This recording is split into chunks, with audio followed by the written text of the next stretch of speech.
উপস্থিত সভাৰ বাৰ্তালাপ আইমাতৃ তথা যুৱক-যুৱতী আমাৰ মাজত আহি ইতিমধ্যে উপস্থিত হৈছে মহাপুৰুষ শ্ৰীমন্ত শংকৰদেৱ সংঘৰ প্ৰধান সম্পাদক তথা সুবক্তা সমাজ সংগঠক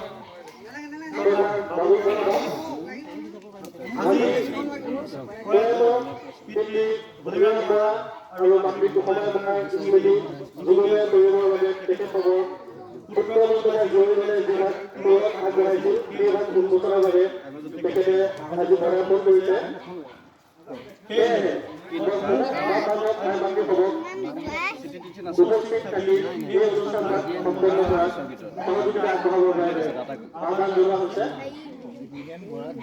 এই আপাহতে মই প্ৰধান সম্পাদক পাপজনাত চৰকাৰী তৰফৰ পৰা তেখেতৰ শ্ৰীচৰণত কিছু সেৱা অৰ্পণ কৰিব বিচাৰিছোঁ। তেখেতক এখনি চেৰেং তথা এখনি গোলাপ গামোচাৰে তেখেতৰ চৰণত আদৰণি জনাইছোঁ। বৈকুণ্ঠগামী ভূমিৰাম বৰা আৰু বৈকুণ্ঠগামী কুসুমা বৰাৰ জ্যেষ্ঠ পুত্ৰ তথা শ্ৰীমন্ত শংকৰদেৱ সংঘৰ কামৰূপ জিলা শাখাৰ সহকাৰী সম্পাদক তথা দ্বিজেন বৰা লাভ কৰে। আমি আৰু গামোচা আগুৱাই আনিবৰ বাবে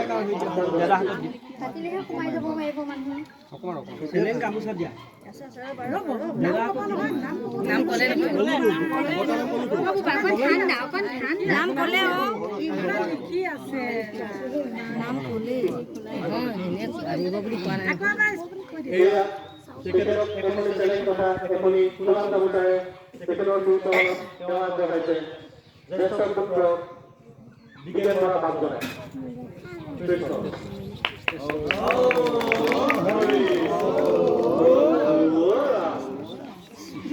এতিয়া আমি আমাৰ এই মহৎ উদ্দেশ্য মাজলৈ আগবাঢ়িছোঁ।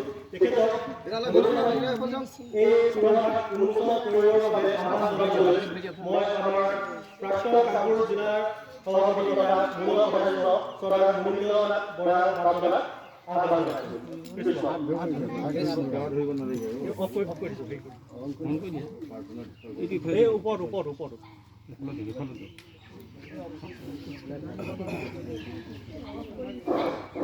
জয় গুৰু শঙ্কৰ সৰ্বগুণাকৰ যাকে প্ৰভুহাৰেশ্বৰ ৰেণ কটকুন্দি বাৰ শ্ৰদ্ধাৰ সেবাস্থলে উপস্থিত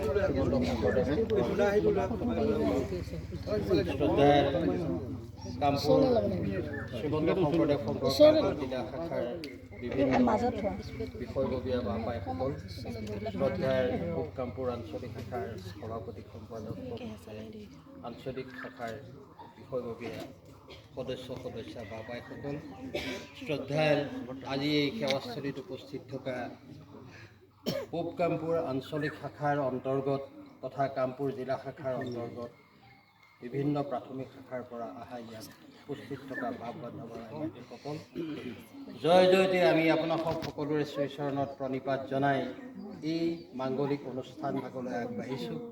আমাৰ সৌভাগ্য শ্ৰীমন্ত শংকৰদেৱ সংঘৰ পৰম শ্ৰদ্ধাৰ প্ৰধান সম্পাদক বাব আজি উপস্থিত হৈছে।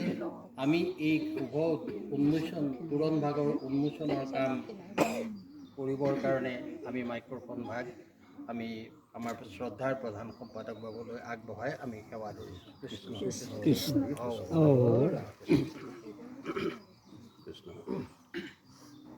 জয় গুৰু শঙ্কৰ সৰ্বগুণাকৰ যাকে নাই কৃপা তোমাৰি শৰণ কৰে সতৰ কোটি বাৰ কৰুণ বাৰ সদাভজন শ্ৰীমন্ত শংকৰদেৱ সংঘৰ এখনি গুৰুত্বপূৰ্ণ জিলা কামপুৰ জিলা শাখাৰ হালোৱা ভকতগাঁৱৰ প্ৰাথমিকৰ নামঘৰৰ সন্মুখত অতি সুসজ্জিত ৰূপত আমাৰ সন্মানীয় দ্বিগেন বৰা, দীপেন বৰা, অতুল বৰা আৰু বিপুল বৰাৰ সমৰ্দিতে তেখেতসকলৰ পৰিয়ালবৰ্গই তেখেতসকলৰ পিতৃ হৰিৰাম বৰা আৰু কুশৰাম বৰা আইগৰাকীৰ নামত এই তোৰণভাগ উৎসৰ্গা কৰিছে। আৰু মই ভাবোঁ এটি অতি গুৰুত্বপূৰ্ণ কাম তেখেতসকলে নামঘৰৰ সন্মুখত স্থাপন কৰিলে, যি তোৰণেৰে সহস্ৰ ভক্তে প্ৰৱেশ কৰিব, যি তোৰণত শিৰুৱাই গুৰুজনাৰ নামঘৰত প্ৰৱেশ কৰিব, যি তোৰণৰ পদধূলাই সকলোকে আমাৰ সকলোকে এই অনুষ্ঠানটো যুগ যুগান্ত ধৰি জীয়াই ৰাখিব। মানুহৰ অস্তিত্ব চিৰকলীয়া নহয়। পৃথিৱীলৈ আহিছোঁ, পৃথিৱীলৈ গুচি যাওঁ, কিন্তু ভাস্কৰ্য আৰু স্থাপত্য, সাহিত্য, সংস্কৃতিয়ে আমাক চিৰজীৱনী কৰিব পাৰে। শাশ্বত যদি সাহিত্য, শাশ্বত যদি সংস্কৃতি, শাশ্বত যদি ভাষা, শাশ্বত যদি মানুহৰ চিন্তা চেতনা, সেই সকলোবিলাক শাশ্বত হৈ পৃথিৱীখনৰ শব্দ ব্ৰহ্মৰূপে সদায় লৈ থাকিব। এই যে তোৰণ নিৰ্মাণ কৰিলে, এই তোৰণে জগত সভালৈ যোৱাৰ বাট মুকলি কৰিলে। আমি কওঁ এইটো পৰ্টেল বুলি কয়, নঙলা মুখ বুলি কয়। বিশ্বলৈ যোৱাৰ দুৱাৰ এইখনেই, পৃথিৱীৰ পৰা পাৰ কৰাৰ দুৱাৰ এইখনেই, বৈকুণ্ঠলৈ যোৱাৰো দুৱাৰ এইখনেই। এখন মাত্ৰ দুৱাৰ, যিখন দুৱাৰে শত সহস্ৰই এই অনন্ত কোটি ব্ৰহ্মাণ্ডৰ এক অৱধাৰিত শক্তিৰে এক শাশ্বত ৰূপান্তৰিত কৰিবৰ কাৰণে নিজৰ সত্য প্ৰমাণিত কৰি পৃথিৱীৰ পৰা বিদায় মাগিব। এই মুহূৰ্তত মই পৰিয়ালবৰ্গলৈ ধন্যবাদ জনাইছোঁ, কৃতজ্ঞতা জনাইছোঁ এই বাবেই যে আপোনালোকে এটা মহৎ কাম সম্পাদনা কৰিবৰ কাৰণে আগবাঢ়িলে। নিজৰ ঘৰখন বহুত ডাঙৰ হৈ যায়, নিজৰ পৰিয়ালটো বহুত ডাঙৰ হৈ যায়, কিন্তু কাষৰ মানুহবিলাকৰ ঘৰবিলাকো হৈ যায়। নিজৰ ঘৰটো বহুত ডাঙৰ হৈ যায়। মই ডিব্ৰুগড় এটুকুৰ ঠাইলৈ গৈছিলোঁ আৰু ঠাইত গৈ নামঘৰ এটা দেখিলোঁ, মোক মাতিছিলে মূলৰে নামঘৰ। মই প্ৰধান সম্পাদক হৈ গৈ মোৰ চকু পানী ওলাই গ'ল। কাৰণ কাষে পাৰে যি ঘৰ মানুহক গৃহত মোক বহুৱালে, সেই ঘৰলৈ মোৰ যাবলৈকে বেয়া লাগে, খোজকাঢ়ি যাবলৈ বেয়া লাগে। ইমান সুন্দৰ, পিছফাললৈ গ'লেও পিছফাললৈকে সুন্দৰ, চাৰিওফালে কেৱল সুন্দৰ সুন্দৰ। কিন্তু নামঘৰলৈ সোমাই আহি দেখিলোঁ যে নামঘৰত সোমাই যোৱা পথত প্ৰায় একাঠো আৰু ঘৰৰ নামঘৰৰ সন্মুখত যিখন ফলক সেইখন উৱলি পৰিছে আৰু তাত থকা যিখিনি টিংপাত আছিলে, লোহাৰ ৰংপাত আছিলে, চব ভাগি ছিগি গৈছে, জৰি ফৰি গৈছে। আৰু সেই নামঘৰত প্ৰৱেশ কৰিলোঁ, শুনি থাকোঁ যে পদমণিত থকা নামঘৰটো, পদমণিত থকা অতিথিশালাটো বৰ ভাল, বৰ ভাল। কিন্তু মই দুখে জৰ্জৰিত হ'লোঁ আৰু সেইদিনাখনি ঘোষণা কৰিলোঁ যে নামঘৰ নামঘৰ হ'ব লাগিব, ই নামত ঘৰ হৈ থাকিব নোৱাৰিব। আজি যদি ডিব্ৰুগড়লৈ পদমণিলৈ যায় দেখিব এটা সুউচ্চ নামঘৰ, অতি সুন্দৰ কেন্দ্ৰীয় নামঘৰ তাত নিৰ্মাণ কৰা হ'ল। প্ৰায় 25 লাখতকৈ অধিক টকাৰ নিৰ্মাণ কৰিলে। কোনে দিলে জানে? আপোনালোকৰ নিচিনা ভকতে দিলে। মন আছে, দিবলৈ হেঁপাহ আছে, কিন্তু কৰোতা কোনো নাই। ক'বলৈ, মাতিবলৈ, কৰিবলৈ হেঁপাহ নাই। মই কৈছিলোঁ যে ওচৰৰ ঘৰবিলাক ওখ হৈ যাব, নামঘৰটো চাপৰ হৈ যাব, এই কথা কেতিয়াও হ'ব নোৱাৰে। নামঘৰটো ওখ হৈ থাকিব লাগিব। গুৰুজনাৰ চিন্তা চৰ্চাৰে প্ৰগতিৰ চেষ্টাৰে যিটো সৌধ নিৰ্মাণ কৰিলে, সৌধটোৰ ওপৰত থিয় হৈ অসমীয়া জাতি আজি বৰ অসমীয়া জাতি হিচাপে বিশ্বত চিঞৰি নাপাওঁ। গতিকে সেই বিশ্বৰ বৰদিনীয়া নামঘৰৰ সন্মুখত এই তোৰণভাগ মই সন্মানীয় DN বৰাহঁতে আমাৰ গৃহলৈ গৈছিলে আৰু গৈ পেলাই তেখেতে মোক নিমন্ত্ৰণ দিছিলে যে আপুনি আহিব। আৰু মোৰ যে কি মহা সৌভাগ্য, কি মহাভাগ্য যে আপোনাৰ মহামহন্তৰ শ্ৰীচৰণ পাবলৈ সক্ষম হ'লোঁ, আপোনালোকৰ শ্ৰীচৰণ দেখা পালোঁ। আৰু এই অঞ্চললৈ মই কোনোদিনে অহা নাছিলে। এই অঞ্চল অতি প্ৰিয় অঞ্চল আৰু এই হালোৱা গাঁও, এই ভকত গাঁও, ভকতৰ গাঁও। গতিকে নামটোৱে সোঁৱৰাই থাকিব ই ভকতৰ গাঁও, আৰু এই নামটোৱে সোঁৱৰাই থাকিব ই কৃষকৰ গাঁও। গতিকে য'ত কৃষক থাকিব, য'ত ভকত থাকিব, য'ত মাটিৰ মানুহ থাকিব, তাতেই আমাৰ সাহিত্য, তাতেই আমাৰ সংস্কৃতি, তাতেই আমাৰ নাম বৰ্তি থাকিব, গুৰুজনা জীয়াই থাকিব। মই সকলোকে পুনৰবাৰ ধন্যবাদ আৰু কৃতজ্ঞতা জনাইছোঁ। মই বেছি দীঘলীয়া কথা নকওঁ। খন্তেক সময় থকাৰ পিছত মই গুৱাহাটীলৈকে যাত্ৰা কৰিব লাগিব চাগৈ। গতিকে মই সমস্ত জনশ্ৰীচৰণক প্ৰণিপাত জনাই সৰ্বপৰা ভগৱতী মাৰ্জনা বিচাৰি আপোনালোকে মোৰ লগত সহযোগ কৰিব। আমি প্ৰথমতে এভাগ প্ৰাৰ্থনা ঘোষা, তাৰপিছত মই পিঠা কাটোতে আপোনালোকে বাদ্যযন্ত্ৰ মাংগলিক আইসকলে উলিধ্বনি দিব আৰু হৰিধ্বনি দিব।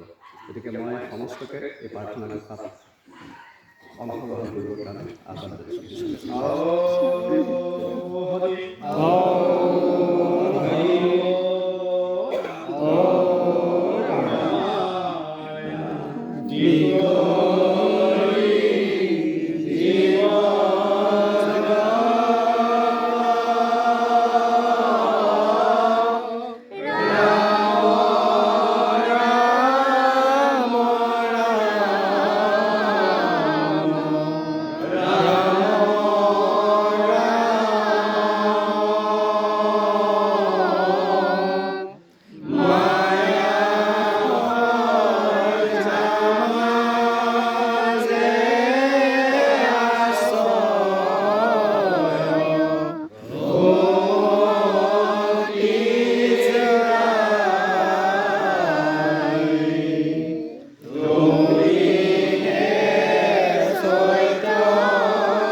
প্ৰতিবাদ জনাই এই নামঘৰ পদূলিত উন্মোচিত কৰিবলৈ পূৰণ থাকে চিৰ ভাস্কৰ হৈ চিৰ যুগমীয়া হৈ শত যুগ যুগ ধৰি এই ভগত বৈষ্ণৱৰ পদধূলিৰে ৰঞ্জিত হৈ থাকক আৰু মহাপুৰুষ শ্ৰীমন্ত শংকৰদেৱ গুৰুজনাৰ পবিত্ৰ এই স্থান আৰু পবিত্ৰতালৈ আৰু মহত্বতা আৰু মহত্বৰ পৰা মহত্বলৈ ৰূপান্তৰিত হোৱাৰ প্ৰতিবাদ জনাই হ'ব পৰা দুটুকি মাই জনাইছে মই তুৰণ ভাগৰ কিতা কাটি তুৰণ ভাগ বুলি কৰিবৰ কাৰণে চেষ্টা